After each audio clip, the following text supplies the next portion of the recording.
I'm Caroline Simpkins. I'm a former professional ballerina with a PhD in biomechanics, and today we are discussing a recent research paper titled Menstrual Cycle Disorders Among Elite Ballet Dancers that was published in the journal Science and Sports. But before we get into the numbers, let's talk about why this topic matters.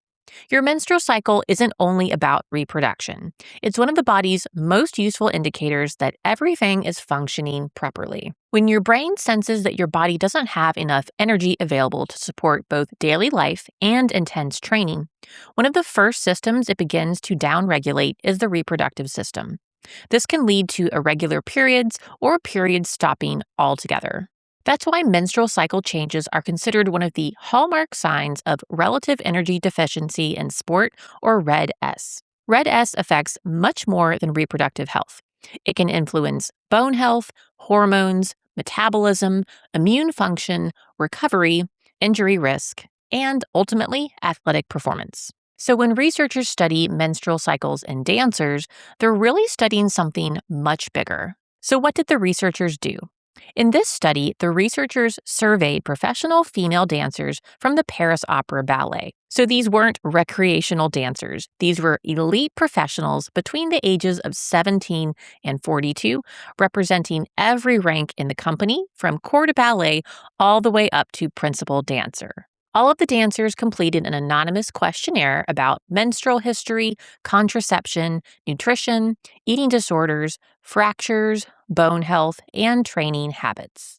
38 dancers completed the full questionnaire, representing about 47% of all of those who were invited to participate. And here's the statistic that immediately caught my attention. 71% of the dancers reported at least one menstrual cycle disorder during their lives. That's nearly 3 out of every 4 dancers.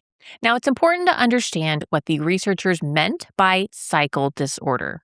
This included a delayed first period, irregular cycles, or periods stopping for at least 3 months. So this doesn't necessarily mean that 71% were currently missing their periods. Rather, most had experienced some type of menstrual disruption at some point during their career. So let's look at each category. About 50% experienced delayed menarche, meaning they didn't start menstruating until after age 15 or required medical treatment to induce puberty. Nearly 29% experienced secondary amenorrhea, meaning they had periods that stopped for at least 3 months during their career. And about 26% reported irregular menstrual cycles at the time of the study. And those are remarkably high numbers. So what predicted who developed menstrual problems? Interestingly, it wasn't training hours and it wasn't company rank. The strongest predictor was a history of eating disorders. Almost half of the dancers reported a history of an eating disorder, and this was significantly associated with menstrual cycle disorders. The researchers also found a statistical association with body mass index, or BMI, although they later point out that BMI is actually a poor indicator of energy availability because muscle mass can influence it.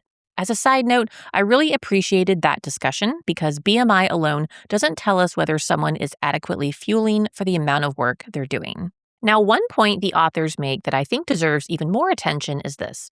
Not every dancer with low energy availability has an eating disorder. Sometimes dancers simply aren't eating enough to keep up with enormous training demands. And this was actually something I experienced during my own professional career. I wasn't trying to lose weight and I was happy with my body. I just wasn't planning meals well. I was dancing 5 hours a day, teaching, working at the ballet studio, going to school, and just grabbing food whenever I could. Looking back, I don't think I appreciated how much energy I actually needed. And I think many dancers can relate to that. The researchers point out that simple meal timing, irregular schedules, long rehearsals, and lack of nutritional awareness can all contribute to low energy availability, even without an eating disorder. Some of the nutrition results were also really interesting. More than 80% of dancers had tried to lose weight on their own. More than half reported that friends or family influenced their eating habits. Many reported irregular meal timing, and several eliminated foods from their diets.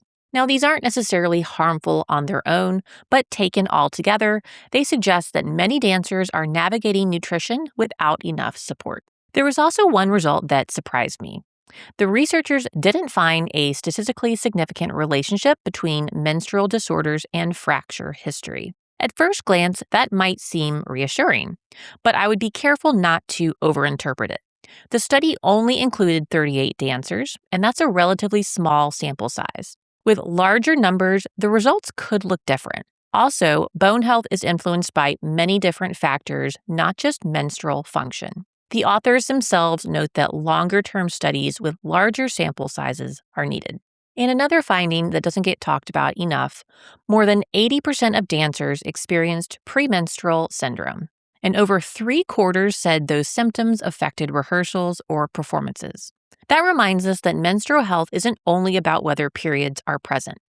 Symptoms like pain, fatigue, bloating, mood changes, or heavy bleeding can all influence training and performance. These are legitimate health issues, not something dancers should simply push through. So, what can we actually learn from this paper? First, a regular menstrual cycle is generally a positive sign that your body has enough energy to support normal physiological function. Second, missing periods shouldn't be normalized in ballet. Just because something is common doesn't mean it's healthy. Third, fueling matters. Nutrition isn't only about body composition, it's also about recovery, bone health, hormones, performance, and your long-term career. And finally, if your menstrual cycle changes unexpectedly, that's something worth discussing with a qualified healthcare professional. It's definitely not something to ignore. And as with every paper we discuss, it's important to recognize the limitations. This study only included one ballet company, and only about half of the invited dancers participated. The information was self-reported, and some dancers were taking hormonal contraception, which can mask underlying menstrual disturbances. So while these findings are definitely valuable, they shouldn't automatically be generalized to every professional ballet company or every dancer. So I think one of the biggest messages from this study is that elite performance and good health shouldn't be viewed as opposing goals. The best dancers aren't simply the ones who train the hardest. They're the ones who recover well, fuel appropriately, and keep their bodies healthy enough to perform consistently over many years. As dance medicine continues to evolve, we're finally moving away from the idea that menstrual problems are just part of ballet. Instead, we're recognizing them for what they really are, valuable information about how the body is responding to training. And that's a shift I think will ultimately help dancers have longer, healthier, and more successful careers. Thank you again for tuning in, and I look forward to seeing you next time on the Ballet Science Podcast.